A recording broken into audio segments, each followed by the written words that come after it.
Good morning students. Applied chemistry unit 1 field part 4। यहाँ पर हम लोग क्रैकिंग डिस्कस करेंगे। लास्ट क्लास में मैंने बॉयज गैस कैलोरीमीटर और डुलांग फार्मूला को डिस्कस किया था, उसकी न्यूमेरिकल्स, उसकी कंस्ट्रक्शन, वर्किंग। अब यहाँ पर क्रैकिंग में थर्मल क्रैकिंग के दो types, liquid phase and vapour face thermal cracking, catalytic cracking, fixed bed and moving bed catalytic cracking, दोनों की mechanism, thermal cracking and catalytic cracking के मैकेनिज्म एंड लास्ट 10 इयर्स के क्वेश्चन आंसर्स को हम यहाँ discuss करेंगे। ढंग से स्लाइड्स को देखना। लास्ट 10 इयर्स के क्वेश्चन आंसर सबसे लास्ट में मैंने डिस्कस किए हुए हैं, वो वेरी वेरी इंपॉर्टेंट क्वेश्चन है। नाउ क्रैकिंग को हम लोग 11th क्लास में भी हाइड्रोकार्बन चैप्टर में पढ़े थे। तो क्रैकिंग क्या होता है? Crack means break down. Cracking just breaking off the bigger molecule into smaller molecule. Simplest term में हम क्रैकिंग को कह सकते हैं breaking off the bigger molecule in smaller molecule, यानी cracking off the bigger hydrocarbon in smaller hydrocarbon in the presence of heat और in the presence of catalyst.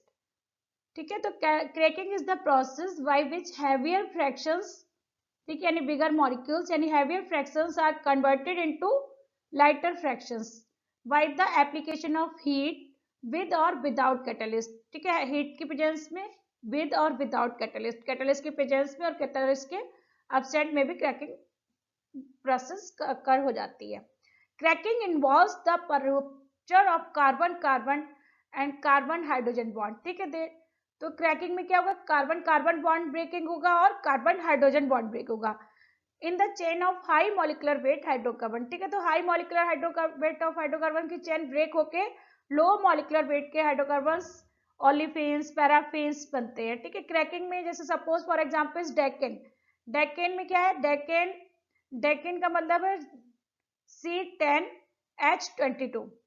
ठीक है, CnH2n+2 होता है ना, तो C10H22 डेकेन का formula from the naphtha fractions can be cracked to form pentane for is in petrol and propene and ethene। ठीक है, तो डेकेन को C10H22 को हमने अगर क्रैकिंग वाले प्रोसेस से क्रैक किया तो ये pentane, C5H12, propene, paraffin, olefins and ethenes, ये भी ओलिफिन है। ठीक है, अनसैचुरेटेड हाइड्रोकार्बन्स जो होंगे वो जैसे एल्कीन वाले वो सभी ओलिफिन्स में आएंगे और सैचुरेटेड हाइड्रोकार्बन्स एल्केन वाले पैराफिन्स में। Cracking is defined as a process, इसको हम केमिकली इस तरह लिखेंगे, cracking is defined as a process wherein complex organic molecules namely long chain hydrocarbons are broken down into smaller molecules light hydrocarbons। ठीक है, it is caused by breaking of carbon carbon bonds and carbon hydrogen bonds। The process of cracking involves the following chemical changes। कभी कभी exam में पूछते define the term cracking and how it is occur। ठीक है, what are changes occur in cracking। ठीक है, तो हम क्या लिखेंगे? Higher hydrocarbons by carbon carbon cleavage, यानी कार्बन कार्बन का बॉन्डिंग की breakage. The product obtained on cracking have low boiling points and the initial reactant. ठीक है, जो हमें क्रैकिंग से प्रोडक्ट बनेगा उसका बॉइलिंग पॉइंट भी लो होगा क्योंकि मॉलिक्यूलर स्मॉलर हो गया और वो as a initial reactant work करेगा। ठीक है, फर्स्ट पॉइंट ये हो गया। सेकेंड पॉइंट क्या है?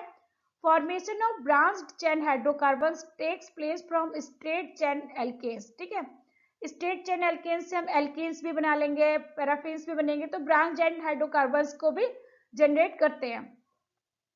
Unsaturated hydrocarbons are form from saturated hydrocarbons. ठीक है, जो भी हमारे क्रैकिंग में जो मॉलिक्यूल्स लेंगे तो मेनली हम सैचुरेटेड हाइड्रोकार्बन्स ही लेते हैं। नॉनेन है, हेक्सेन है, हेप्टेन है, हायर जो कार्बन के चेन लेंथ है, ऑक्टेन है, और वो उसमें क्या होगा, एक जो दो प्रोडक्ट्स बनेंगे, एक प्रोडक्ट अनसैचुरेटेड होता है, दूसरा सैचुरेटेड होता है। इस तरह एक मॉलिक्यूल दो मॉलिक्यूल में ब्रेक डाउन हो जाता है। कभी कभी समटाइम्स साइक्लाइजेशन आल्सो अकर। ठीक है, कभी कभी साइक्लाइजेशन होता है, जैसे ये नॉर्मल हेक्सेन है, नॉर्मल हेक्सेन का साइक्लाइजेशन हो जाता है, साइक्लोहेक्सेन में कन्वर्टेड होगा और दो हाइड्रोजन एलिमेंट निकल जाएगा, H2 मॉलिक्यूल रिलीज हो जाएगा। ठीक है, क्रैकिंग मैंने स्टार्टिंग में ही बताया, क्रैकिंग इज टू टाइप्स की क्रैकिंग होती है। Thermal in the presence of heat, अगर cracking in the presence of heat होगा then it is called as thermal cracking. Cracking in the presence of catalyst then it is called as catalytic cracking, ठीक है। Thermal cracking में भी thermal cracking in the liquid phase, अगर हमारा oil जो है cracking के लिए जो हमने ऑयल लिया है क्रैक करना है वो लिक्विड फेज का होगा, यानी हाई बॉइलिंग लुब्रिकेटिंग ऑयल होगा तो ये लिक्विड फेज क्रैकिंग होगी। और वेपर फेज में लो बॉइलिंग ऑयल फ्रैक्शंस को अगर हम यूज करेंगे तो वेपर फेज क्रैकिंग होगी, ठीक है। इसी तरह कैटालिटिक में fixed bed catalytic cracking and moving bed, ठीक है। इसको मैंने इसके फिगर के एक्सप्रेशन के साथ में बहुत अच्छे से समझाया, इसको देखना। फिक्स्ड बेड में किस तरह कैटालिस्ट वर्क कर रहे हैं, मूविंग बेड में किस तरह कैटालिस्ट वर्क कर रहे हैं।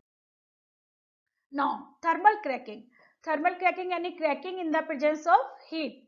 Cracking takes place in the presence of heat and pressure. Bigger hydrocarbon break down to smaller one, simple form में हम इस तरह लिख देंगे। Thermal cracking carried out either liquid phase और वेपर फेज, दो टाइप से हो सकते हैं, लिक्विड और वेपर फेज। तो एग्जाम में आता है डिफाइन द टर्म क्रैकिंग, ठीक है। तो अगर right the short notes on thermal cracking, अगर थर्मल क्रैकिंग के शॉर्ट नोट्स लिखने को आएगा तो हम उसमें liquid phase and vapour phase को भी डिस्क्राइब करेंगे, क्योंकि 2 मार्क्स का क्वेश्चन होगा तो उसमें 1-2 लाइन थर्मल क्रैकिंग की और 2-2 लाइन लिक्विड फेज की और वेपर फेज थर्मल क्रैकिंग को भी डिस्क्राइब करेंगे।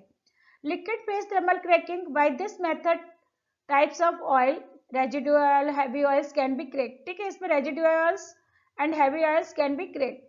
द चार्ज, चार्ज का मतलब जो हमने फ्यूल लिया है, जो लिक्विड फ्यूल लिया है क्रैक्ड करने के लिए, क्रैकिंग की प्रोसेस के लिए, तो उसको हम यहाँ पर टर्म दे रहे हैं charge. Charge means liquid fuel, ठीक है। Heavy liquid fuel is called as charge. ध्यान रखना बच्चों, चार्ज में यहाँ पे चार्ज प्लस माइनस चार्ज नहीं है। चार्ज मीन्स फ्यूल जो हम क्रैक करने के लिए फ्यूल प्रोसेस के लिए ले रहे हैं, it is called as charge. The charge is kept in the liquid form by applying high pressure of the range 30 kilogram पर सेंटीमीटर स्क्वायर टू 100 किलोमीटर पर centimetre square at a suitable temperature 476 से 530 degree centigrade तक लेते हैं, ठीक है। The cracked products, जब हमें फिर क्रैकिंग के बाद जो प्रोडक्ट्स ऑब्टेन्ड होंगे, the cracked products are separated in fractionating column, ठीक है। हम उसको फ्रैक्शनेटिक कॉलम में अलग अलग प्रोडक्ट्स को सेपरेट कर लेंगे। The important fractions are cracked gasoline 30 to 35% gasoline obtained हो जाएगी। Cracking gases 10 to 45% cracking gases obtained होंगी। क्रैक्ड फ्यूल्स 50 to 55% हो सकते हैं, डिपेंड कर रहा है अलग अलग उसके हैवी ऑयल्स का अलग अलग परसेंटेज में ऑब्टेन्ड हो जाते हैं। The cracking gas constitutes raw material for petrochemicals, ठीक है। जो क्रैकिंग गैस है वो पेट्रोकेमिकल्स के रॉ मटेरियल्स है।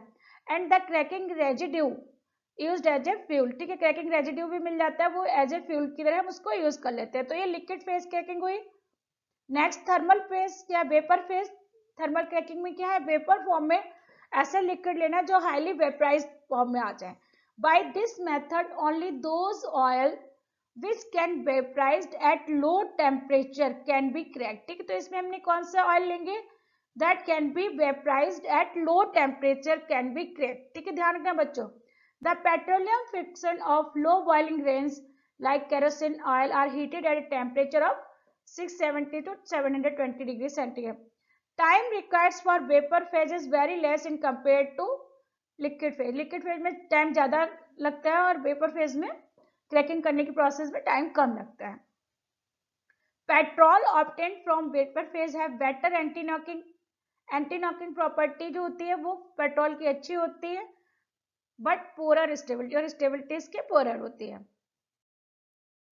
ये एग्जाम में बहुत बार पूछा गया, वेरी इंपॉर्टेंट, कंपेरिजन। ये तो कंपेरिजन करके आता है या differentiate between liquid phase and vapour phase, ठीक है। लिक्विड फेज और वेपर फेज को क्रैकिंग को डिफरेंशिएट करिए या कंपेयर करिए, ठीक है। इस तरह आता है, इट इज वेरी इंपॉर्टेंट। तो कैरेक्टरिस्टिक्स क्या है, क्रैकिंग टेम्परेचर लिक्विड फेज का 475 से 530, ठीक है। वेपर फेज का थर्मल का 620 से 720 तक। प्रेशर 1000 किलोग्राम पर सेंटीमीटर क्यूब पर सेंटीमीटर स्क्वायर, सॉरी, और इसका 10 to 20 किलोग्राम पर centimetre square. Octane rating of petrol 65 to 70, greater than 70, then so it is called as better anti knocking characters, ठीक है। एंटी नॉकिंग प्रॉपर्टी को अभी मैं C10 और ऑक्टेन नंबर डिस्क्राइब करूंगी नेक्स्ट क्लास में, उसमें मैं इसको अच्छे से डिस्क्राइब करूंगी। Type of oil, any heavy oil can be use, और इसमें oil should be easily vaporised या रेडली वेपराइज्ड, वो ऑयल का। Time required for cracking more and there is less, ठीक है। तो ये कंपेरिजन की हमने 5 पॉइंट्स लिखे हैं, 5 कैरेक्टरिस्टिक है। Cracking temperature, cracking pressure, octane rating, type of oil, time required for cracking. तो इस तरह हम इसको दोनों को कंपेयर भी कर सकते हैं, डिस्टिंग्विश भी कर सकते हैं, ठीक है।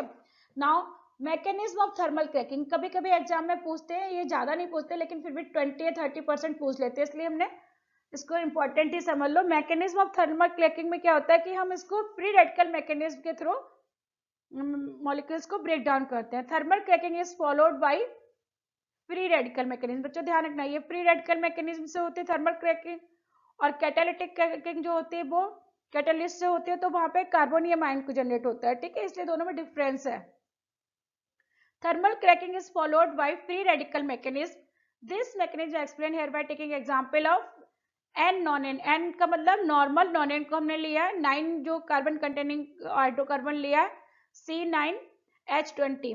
Mechanism followed by 3 step. तो फ्री रेडिकल मैकेनिज्म के 3 स्टेप्स होते हैं। First one is the initiation, जिसमें हमारा फ्री रेडिकल का फॉर्मेशन स्टार्ट होता है, उसको हम फर्स्ट स्टेप को इनिशिएशन स्टेप कहते हैं, formation of free radical. Second propagation, propagation में क्या होता है, longer than longer formation of another free radical and formation of molecules, तो चैन प्रोपेगेट होती रहती है। टर्मिनेशन में क्या होता है कि मॉलिक्यूल जो 2 फ्री रेडिकल मिलके एक मॉलिक्यूल बना देते हैं, तो टर्मिनेशन यानी चैन स्टॉप हो जाती है, तो उसको टर्मिनेशन रिएक्शन कहते हैं। Initiation, number first step initiation, देखो ये CH3 CH2 होल 7 है, यहाँ पे 7 है, तो ये क्या है, नॉन एन है। 7 ये हो गया, एक ये हो गया, एक ये हो गया, 7 8 9 9 कार्बन हो गए, 7 2 जा 14, 3 17 और 3 20, तो C9H20 यानी C9H20 नॉन एन है। नॉन एन को हमने हीट करने पे, ब्रेक डाउन करने पे CH3 CH2 का होल 3 CH2, एक फ्री रेडिकल यहाँ जनरेट हो गया, दूसरा फ्री रेडिकल ये जनरेट हो गया, ठीक है, 2 फ्री रेडिकल जनरेट कर लिए। नाउ प्रोपेगेशन में क्या करते हैं बच्चों, ये चीज बहुत इंपॉर्टेंट है, यहाँ पे ध्यान रखना, प्रोपेगेशन स्टेप बहुत इंपॉर्टेंट है। The free radical formed are thermally unstable. बेटा ये चीज ध्यान रखना कि अगर कोई भी रिएक्शन इंटरमीडिएट्स होते हैं, either hydro carbonium ion, either carbanion ion, free radical, जो भी ये इंटरमीडिएट है, reaction intermediates, they all are unstable ही होते हैं, क्योंकि जब ये अनस्टेबल होंगे फिर तभी तो रिएक्शन को फर्दर कैरिड आउट करेंगे, ठीक है। तो ये रिएक्शन इंटरमीडिएट्स हैं, तो ये अनस्टेबल होते हैं, फिर दोबारा से रिएक्शन होगी तो ये टर्मिनेशन स्टेप में ये पूरा एक मॉलिक्यूल्स को फॉर्म करते हैं। Thermally unstable and undergo fission at the beta position, ठीक है। तो अल्फा पोजीशन, फर्स्ट पोजीशन जो होते हैं फ्री रेडिकल के, first position alpha position, second position क्या होती है, बीटा पोजीशन। तो बीटा पोजीशन पे ये फ्री रेडिकल दोबारा से जनरेट करेंगे, ठीक है। अंडरगो फिजन यानी मॉलिक्यूल का ब्रेकडाउन किस पोजीशन पे होगा, बीटा पोजीशन पे, टू ए न्यू रेडिकल, ठीक है, और एक नया रेडिकल को ऑब्टेन्ड होगा, इल्ड मींस क्रिएट करना और गिव करना, एंड देन ऑलिफिन्स, ठीक है, नया रेडिकल भी बनेगा और ऑलिफिन भी, जैसे CH3 CH2 CH2 CH2 and CH2 free radical, ठीक है। ये फ्री रेडिकल है, तो ये पोजीशन कौन सी हो गई, ये पोजीशन अल्फा हो गई, और ये पोजीशन कौन सी हो गई, बीटा,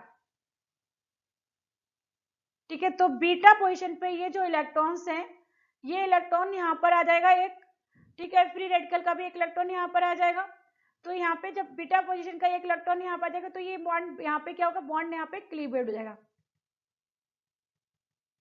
ऐसे बॉन्ड यहाँ पे क्लीव हो जाएगा। जैसे ये बॉन्ड क्लीव होगा तो यहाँ पे फ्री रेडिकल दूसरा जनरेट हो जाएगा, और ये इलेक्ट्रॉन यहाँ पे दूसरा, दोनों इलेक्ट्रॉन मिलके ऑलिफिन्स जनरेट बना लेंगे, और यहाँ पे ये फ्री रेडिकल्स का जनरेशन हो गया, ठीक है। तो बीटा पोजीशन पे क्लीवेज होने पे क्या हो जाएगा, ये फ्री रेडिकल जनरेट होगा, ठीक है। तो देखो ये बच्चों ध्यान रखना, इसका एक इलेक्ट्रॉन यहाँ ऑलिफिन बनाने में, और इसका फ्री रेडिकल का एक इलेक्ट्रॉन में यहाँ पे डबल बॉन्ड बन जाएगा, ठीक है। ये देखो डबल बॉन्ड में चेंज हो गया, और यहाँ पे इसका एक इलेक्ट्रॉन फ्री रेडिकल बन गया, तो CH3 CH2 फ्री रेडिकल ये जनरेट हो गया। नाउ दिस बीटा सिजन, ये जो बीटा फिजन है या सीजन, बीटा फिजन या सीजन दोनों बोल देते हैं, continuous till thermally more stable radical is form. जब तक थर्मली मोर स्टेबल रेडिकल नहीं बनता है तब तक ये बीटा सीजन होता रहेगा, बीटा फिजन होता रहेगा। तो अब इसमें भी जैसे अल्फा पोजीशन ये है, बीटा पोजीशन ये है, तो बीटा पोजीशन में फिर से ये दूसरा ऑलिफिन जनरेट होगा, एक फ्री रेडिकल जनरेट होगा, ठीक है। तो जैसे ये इलेक्ट्रॉन यहाँ पाए तो ये ऑलिफिन बन गया और CH3 फ्री रेडिकल बन जाएगा, ठीक है। यहाँ पे ये ब्रेक हो जाएगा, बीटा पोजीशन पे break. Now CH3 CH2 whole 7 CH3 plus CH3 free radical, ठीक है। CH3 फ्री रेडिकल लगाएंगे तो CH3 फ्री रेडिकल फिर से ऐसे एक हाइड्रोजन को लेके यहाँ से CH4 में जनरेट हो गया, और यहाँ पे ये मोर स्टेबल, अब देखो ये free radical more stable free radical generate हो गया, ठीक है। The radicals having no carbon carbon bond, अगर किसी रेडिकल के पास कोई कार्बन कार्बन बॉन्ड्स नहीं है in the beta position give rise to hydrogen free radical, ठीक है। अगर बीटा पोजिशन पे कोई कार्बन नहीं है, ठीक है, अल्फा ये बीटा पोजिशन में कार्बन यहाँ पर नहीं है, तो ये यहाँ से क्या रिमूव हो जाएगा, हाइड्रोजन एटम निकल जाएगा, ठीक है। तो ये ऑलिफेन्स बन गया और एक हाइड्रोजन यहाँ से CH3 के वाले हाइड्रोजन से एक हाइड्रोजन यहाँ पे रिलीज हो जाएगा फ्री रेडिकल के फॉर्म में, ठीक है। तो हाइड्रोजन फ्री रेडिकल यहाँ बन गया।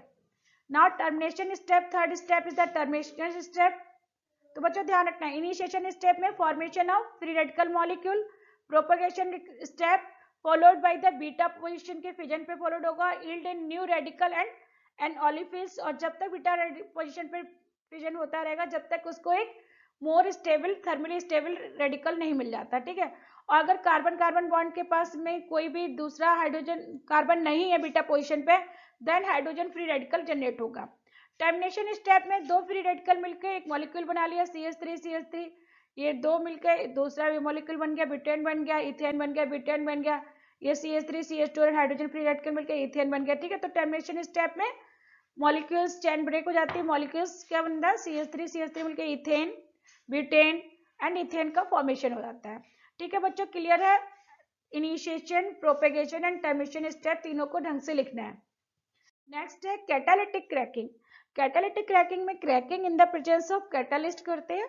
In this method the cracking is brought about in the presence of catalyst eight much lower temperature, ठीक है। तो कैटालिस्ट क्रैकिंग जो होता है वो बहुत कम टेम्परेचर पर होता है, ये चीज ध्यान रखना।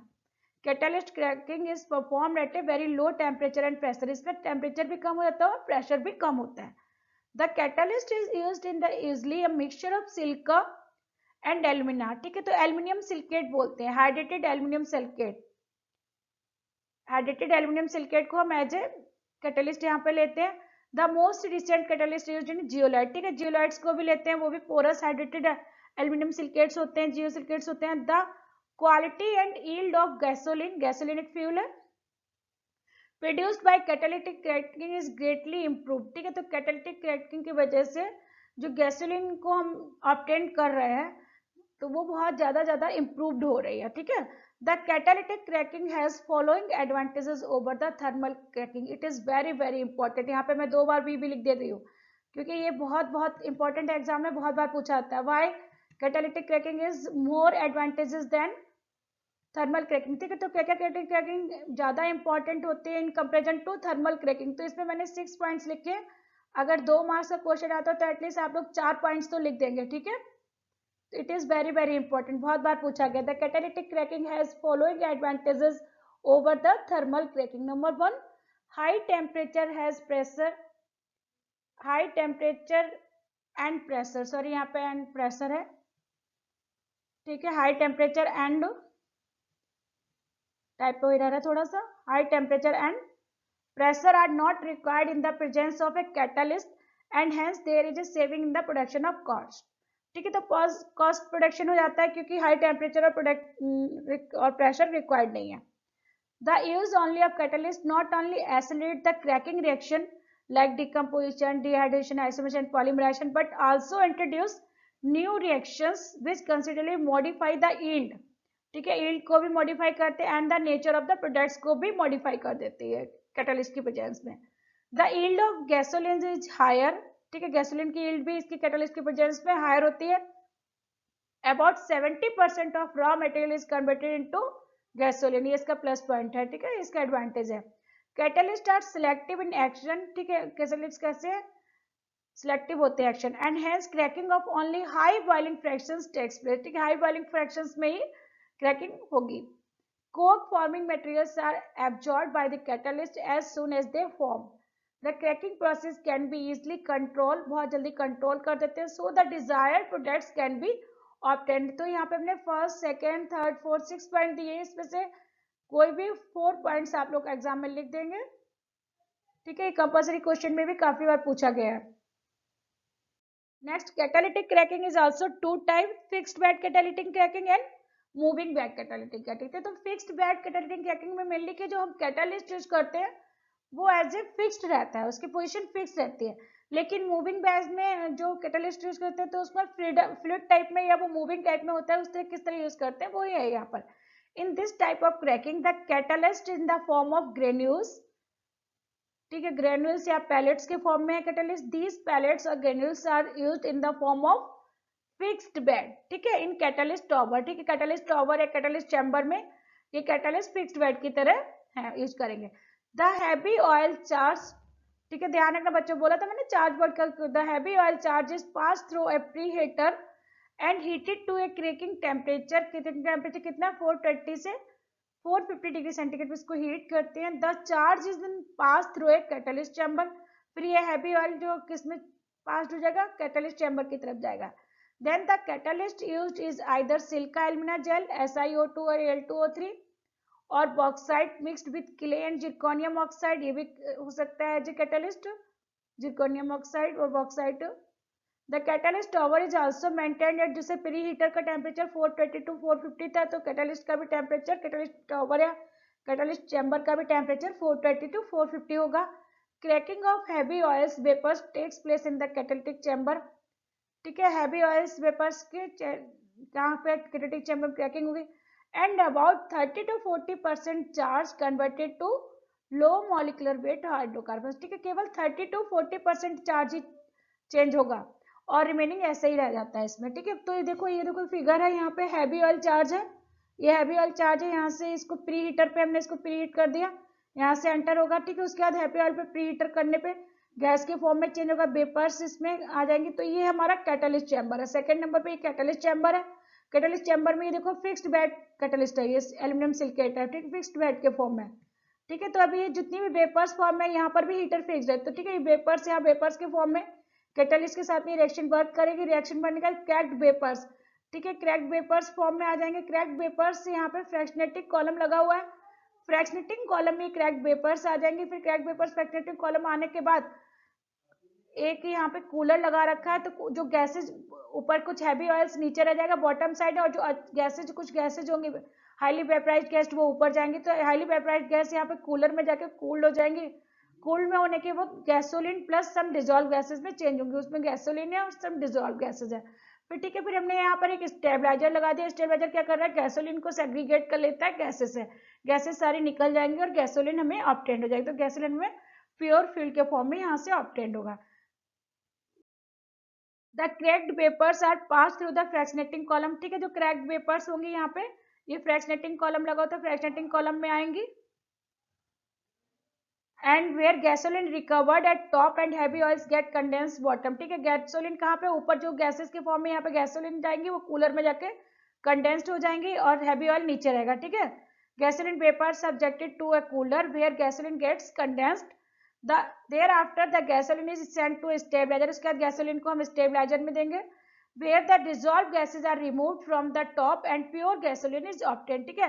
डिजॉल्व जो भी गैसेस थे इसके साथ में गैसोलिन के साथ वो टॉप पर स्केप आउट हो जाएंगी और प्योर गैसोलिन इज ऑब्टेन, ठीक है, प्योर गैसोलिन हमें मिल जाएगा।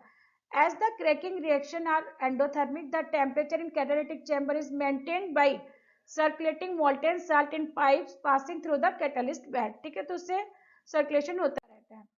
मूविंग बेड कैटालिटिक क्रैकिंग में क्या है कि this is also named as fluid bed, ठीक है, फ्लूइड बेड क्रैकिंग बोलते हैं इसको, फ्लूइड बेड भी क्रैकिंग बोलते हैं, ठीक है। इसमें क्या करते हैं, देखो इसमें फीड ऑयल, ठीक है, ये जो हमारा चार्ज है यहाँ से इस तरह फीड ऑयल करते हैं। Heated oil vapours go up in the reactor, ठीक है, ये रिएक्टर है, ये बच्चों देखो रिएक्टर लगा हुआ, ठीक है। Heated oil vapours go up in the reactor and catalyst come down to the through the hopper which is the significance in the moving bed catalytic cracking process, ठीक है। और यहाँ पे जो भी कैटलिस्ट है देखो कहाँ पर है, ये कैटलिस्ट रीजनरेटर है, ठीक है, कैटलिस्ट रीजनरेटर कैटलिस्ट को रीजनरेट करता रहता है, ये साइक्लोन से यहाँ पे फ्लू गैसेस निकलती रहेंगी, ठीक है। ये कैटलिस्ट यहाँ पे रिएक्टर लगा हुआ है, रिएक्टर में ये कैटलिस्ट रिएक्ट को क्या रिएक्टर से एयर कैटलिस्ट ये सब यहाँ से फ्यूल आए, फ्यूल आने के बाद रिएक्टर में फ्यूल जाएगा और यहाँ से जो कैटलिस्ट यहाँ से वर्क होगा गैसेस फॉर्म में गैसेस के रिएक्टर और ये भी यहाँ पर जाएगा। इसके आने के बाद यहाँ पे रिएक्शन होगी तो क्रैक्ड वेपर्स के फॉर्म में आ जाएंगे, कैटलिस्ट यहाँ से रिएक्टर में आ जाएगा और कैटलिस्ट के साथ में हमारा ये जो फीड ऑयल भी यहाँ से यहाँ आएगा। स्पेंट कैटलिस्ट, जो कैटलिस्ट यूज नहीं हुआ वो वापस आ जाएगा, वापस आके फिर से रीजनरेट होता रहेगा, ऐसा कि रीजनरेट होता रहता है साथ में, ठीक है। तो यहाँ पे अगर क्रैक्ड वेपर्स फॉर्म में चलेंगे, क्रैक्ड वेपर्स से लाइट फ्रैक्शन और हैवी ऑयल नीचे निकलता है, लाइट फ्रैक्शन जो गैसेस के फॉर्म में वो ऊपर आ जाएंगे। यहाँ पर भी हमने कूलर लगा रखा, कूलर लगाने के बाद क्या होता है, गैसोलीन नीचे आ जाएगी, गैसोलीन के साथ में स्टेबलाइजर लगा दिया, गैसोलीन हमें नीचे अपटेंड होगी और गैसेज यहाँ से रिलीज हो जाएंगे, ठीक है। सेम वैसे ही, बस थोड़ा सा ध्यान रखना है, यहाँ पे जो हमने कैटलिस्ट लिया तो यहाँ पे रीजनरेटेड कैटलिस्ट लिया वो बार बार यूज हो जाता है। जैसे हमने यहाँ पे कैटलिस्ट प्लस ऑयल ये सब कुछ डाला, तो जो भी स्पेंट कैटलिस्ट जो कैटलिस्ट यूज नहीं हुआ वो यहाँ से जाके फिर से रीजनरेट हो जाएगा, फिर से आ जाएगा कैटलिस्ट ऑयल में, फिर से यहाँ पे यहाँ चला जाएगा, ठीक है। तो यहाँ पे कैटलिस्ट रीजनरेट होता रहता है और वहां पर कैटलिस्ट रीजनरेट नहीं होता था, ठीक है। Heated oil vapors are go up in the reactor and catalyst comes down through the hopper, which is the significance in the moving bed catalytic cracking process, ठीक है। तो ये रीजनरेट होता रहता है इसलिए moving bed catalytic cracking process बोलते हैं। After the cracking of vapours the spent catalyst is removed from the bottom, ठीक है। स्पेंट कैटलिस्ट नीचे आ जाएंगे बॉटम पे। इट इज रीजनरेटेड, ठीक है, ध्यान रखना बच्चों, it is regenerated and sent again to the catalyst ऊपर, ठीक है। वापस फिर से हम कैटलिस्ट ऊपर में यहाँ पे भेज देंगे इसको, दोबारा से रीजनरेट हो जाएंगे through the elevators. The cracked vapours after the separation of dust separated go to the fractionating, ठीक है। तो जो क्रैक्ड वेपर्स है जो यहाँ पर है ये फ्रैक्शनेटिंग कॉलम में चले जाएंगे, लाइट फ्रैक्शन ऊपर आएंगे, हैवी ऑयल से हैवी फ्रैक्शंस नीचे हो जाएंगे। लाइट फ्रैक्शन में जो भी गैसेज है उसको हम यहाँ पे कूलर में चले जाएंगे, कूलर में कंडेंस होके स्टेबलाइजर्स के साथ में यहाँ पे गैसोलीन ऑब्टेन कर लेंगे और यहाँ पर गैस ऑब्टेन कर लेंगे।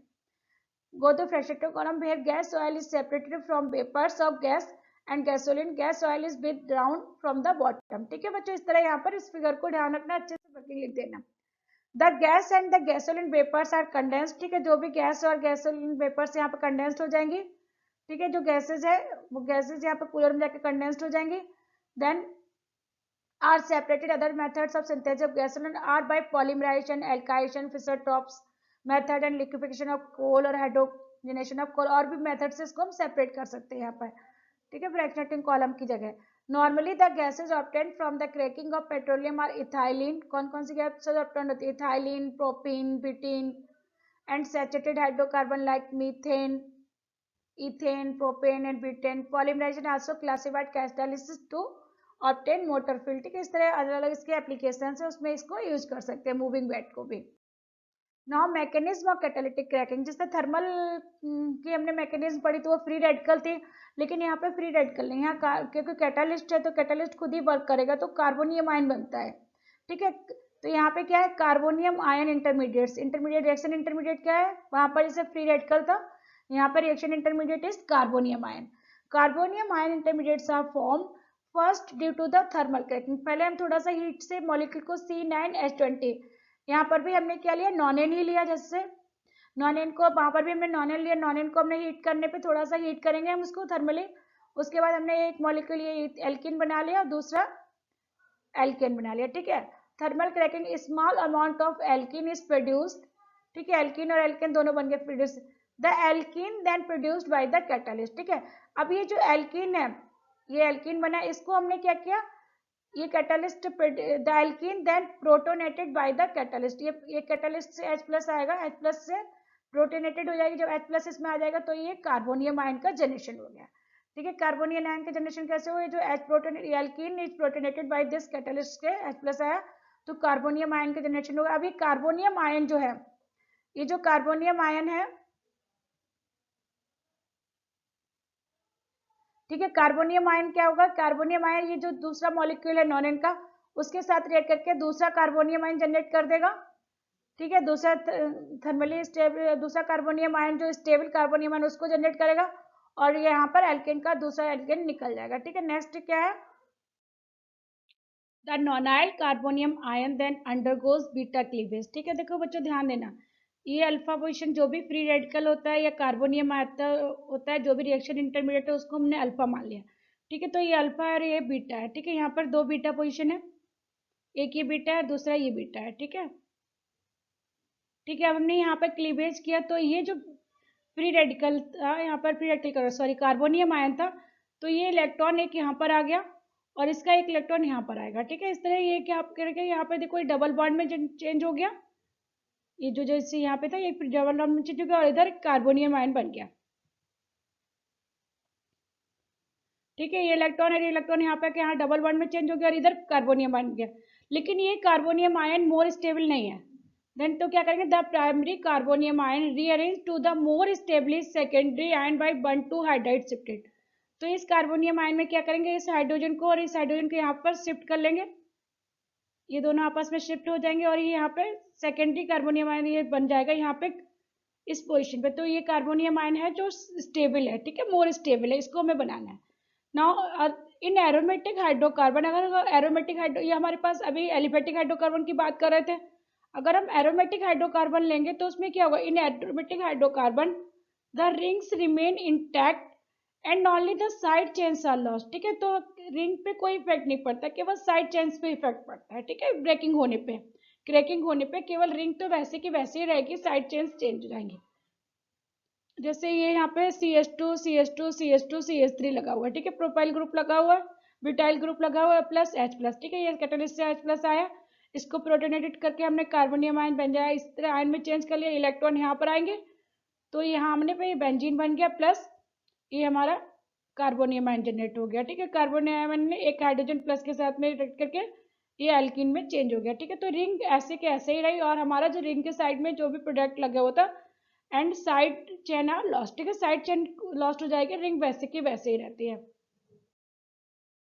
नाउ 10 ईयर्स के, लास्ट 10 ईयर के 2005 6 10 20 सारे क्वेश्चंस इसमें हमने लास्ट 2018 तक के क्वेश्चंस को कवर किया है। तो इसमें करीब इंपॉर्टेंट क्वेश्चन हमने जो लिखे हैं वो इंपॉर्टेंट ये है, differentiate between thermal cracking and catalytic cracking. ठीक है, थर्मल क्रैकिंग क्या होता है और कैटालिटिक क्रैकिंग क्या होता है, इसमें डिफ्रेंशिएट भी कर सकते हो, कंपैरिजन भी लिख सकते हो, अच्छे से लिखना होता है। ठीक है, what do you understand by catalytic cracking of fuel. ठीक है, तो कैटालिटिक क्रैकिंग ऑफ फ्यूल में कैटालिटिक को डेफिनेशन देना, मूविंग कैटालिक बेड कैटालिक दोनों बताना है, fixed bed and moving bed को भी डिस्क्राइब करना है, इसमें पूरा डिस्क्रिप्शन अगर मांगा गया है तो। Differentiate between fixed bed and fluidized bed. ठीक है, मूविंग बेड को फ्लूइडाइज्ड बेड भी बोलते हैं, फ्लूइड बेड भी बोलते हैं। तो ये fixed bed and moving bed पे डिफ्रेंशिएट करने को बोला गया है, तो दोनों को ढंग से देना है। Differentiate between liquid and vapour face, इसको भी कंपेयर भी कर सकते हो, डिफ्रेंशिएट भी कर सकते हो, ये भी मैंने पीछे बताया हुआ है। Right A short note on catalytic cracking पे हम शॉर्ट नोट्स लिख सकते हैं। तो कैटालिटिक क्रैकिंग जब भी शॉर्ट नोट्स लिखेंगे तो उसमें fixed bed and moving bed को भी बताएंगे इसके टाइप्स में। What are the advantages over the catalytic cracking over the thermal cracking. ठीक है, ये मैंने कहा था ये बहुत इंपॉर्टेंट है, ये कंपल्सरी क्वेश्चन में बहुत बार पूछा गया है। ठीक है, तो इसलिए it is very very important, ये ध्यान रखना। Now describe fixed bed catalytic method for cracking of petrol, fixed bed को अलग से पूछा गया है। Describe the moving bed. ठीक है, तो जब अलग अलग से पूछे जाएंगे तब तुमको आप लोगों को इसके ना फिगर के सहित एक्सप्लेन करना होगा। अकॉर्डिंग टू मार्क्स हमें देखना है कि कितना इसको हम डिस्क्राइब कर सकते हैं, उसके अकॉर्डिंग इसको लिखना होगा। Catalytic cracking method to obtain petrol from crude oil. ठीक है, तो ये इंपॉर्टेंट 8 क्वेश्चन है जो लास्ट 10 ईयर्स में आए हुए थे। नेक्स्ट लेक्चर में फ्यूल पार्ट 5 में हम लोग C10 number and octane number पढ़ेंगे। C10 नंबर क्या होता है, C10 रेटिंग क्या होता है और कौन कौन से फीचर्स जो होते हैं जिसकी वजह से C10 नंबर कुछ कुछ मॉलिक्यूल्स का अधिक होता है, कुछ का कम होता है। ठीक है, ऐसे ऑक्टेन नंबर कौन कौन से मॉलिक्यूल हाइड्रोकार्बन्स में स्ट्रेट चेन हाइड्रोकार्बन्स है उनका कैसा होगा, ब्रांच चेन का क्या होगा, एरोमेटिक का क्या होगा। ठीक है, आइसोऑक्टेन क्या होता है, एंटी नॉकिंग क्या होता है, वो सब हम नेक्स्ट लेक्चर में पढ़ेंगे। तो वो फ्यूल पार्ट 5 का लेक्चर है, उसको जरूर देखना बच्चों, लेक्चर को देखते रहना। और मैं फ्यूल पार्ट 1 2 3 4 सभी की लिंक ना साथ में डिस्क्रिप्शन बॉक्स में दे दूंगी जिससे आप लोगों को एक भी लेक्चर मिस ना हो। थैंक यू बच्चों।